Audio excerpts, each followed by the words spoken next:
Joining us on the line now to discuss Boris Johnson's ouster from the Conservative Party is Douglas Carswell. He is president and CEO of the Mississippi Center for Public Policy, who's previously a member of British Parliament for 12 years. He co-founded Vote Leave, the official campaign that won the Brexit referendum. Douglas, thanks so much for joining the show. Good to have. So let's talk about what just happened with Boris Johnson. For those of us who have not really been following British politics all that closely, the last time we really saw Boris Johnson is when he was winning an overwhelming mandate in December of 2019 to the consternation of many in the media left. Since then, obviously, a lot has cropped up. He facilitated Brexit. It was controversial, but he did it. That was his major accomplishment. It seems like it's been downhill ever since. So what exactly happened such that he is now leaving his own party? This is a tragedy for Boris, someone I regard as a friend and I was a supporter of, a tragedy for conservatism in Britain, and a tragedy for the country. Boris won the largest Conservative majority since the days of Margaret Thatcher and seems to have squandered it. He got one of the big things right. He got Brexit right. He made Brexit happen. But he seems to have got many of the other big decisions profoundly wrong.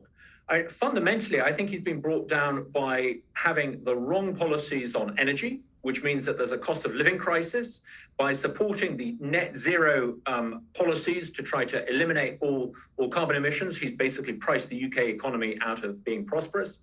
He's got it wrong on taxation. Britain now has the highest burden of taxation since the 1950s.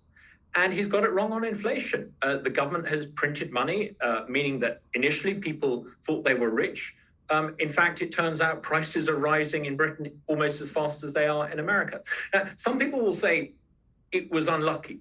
COVID came along and blew his administration off course. But that's simply wrong. It's the government's lockdowns. There was never a lockdown that the Boris administration was offered that they didn't take. And that's fundamentally what I think has got them into this mess. By shutting down the UK economy and borrowing vast amounts of money to pay for people to sit at home for 2 years, of course the country's broke. So Douglas, what comes next for the Conservative Party? So Johnson is going to stick around as prime minister until he's effectively ousted. He's no longer the leader of the Conservative Party. There's going to be some internal move by the Conservative Party to replace him as party leader. There are a bunch of candidates who are up for the job.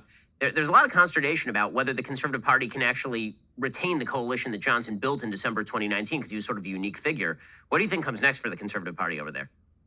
I think they're in a bit of a mess. I mean, there are lots of contenders, but none of them are really substantial figures. And I think if you look at many of the people in the Johnson cabinet, some of them, frankly, were pretty mediocre people. So I think conservatism in Britain is in a bit of a crisis. But before we focus on the personality, who's going to become the next leader of the Conservative Party and then the Prime Minister, I think conservatives in Britain need to ask the fundamental questions. What are they for? If they are just a slightly more competent version of the centre-left party, then there's no point in having a conservative movement at all. Unless the Conservatives in Britain get it right on the big issues, lower taxes, fighting inflation, having the right policies on energy, then everything else comes second. And right now, the Conservative Party in Britain doesn't seem to have an underlying philosophy. They don't know what they stand for. They don't actually believe in liberty. They pay lip service to lower taxes, but they raise them faster than any socialist government has ever done in Britain. So what comes next, I think, for the Conservative Party is either a long period in opposition or a renewal of belief in basic fundamental conservative philosophy. Without that, they're lost. So let's say that the Conservative Party, the internal divides inside the Conservative Party are too much for them to overcome. What are the alternatives in Great Britain right now? Obviously, Labour has been taking it on the chin for a while. They have the whole debacle with Jeremy Corbyn. It's unclear which direction that party is going to go. So it looks like, as you say, not only a mess for the Conservative Party, but a mess for the country. Yeah, what is actually, and this is a real danger point for the United Kingdom, the Labour Party has not actually managed to really capitalise on the failures of the Johnson administration. They're ahead in the polls, but only marginally. The chances of them actually forming an administration on their own are pretty slight. So the danger is that if there was an election, you would see a left-wing Labour Party going into coalition with some pretty unsavoury bedfellows, the Scottish nationalists who want to break up the United Kingdom, the Greens, who believe in making the energy crisis even worse and would end up making us dependent upon Putin for our energy needs. So I think there's a real danger moment for the United Kingdom here.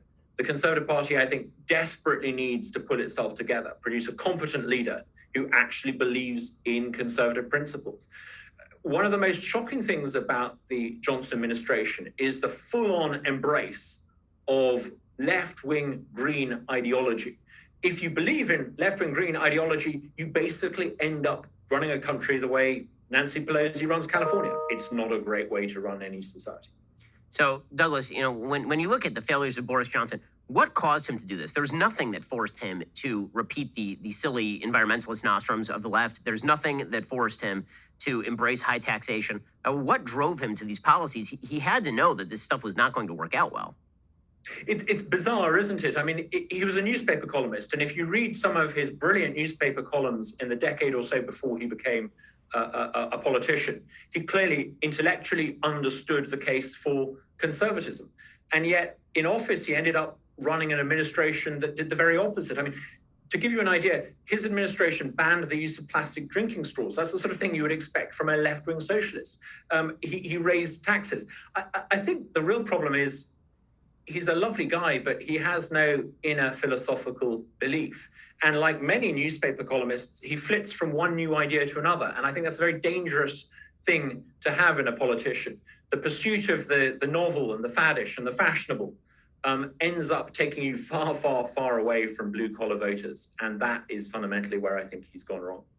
That's Douglas Carswell, President and CEO of the Mississippi Center for Public Policy, previously a member of British Parliament for 12 years and one of the leaders in the Vote Leave movement that won the Brexit referendum. Douglas, really appreciate the time and the insight.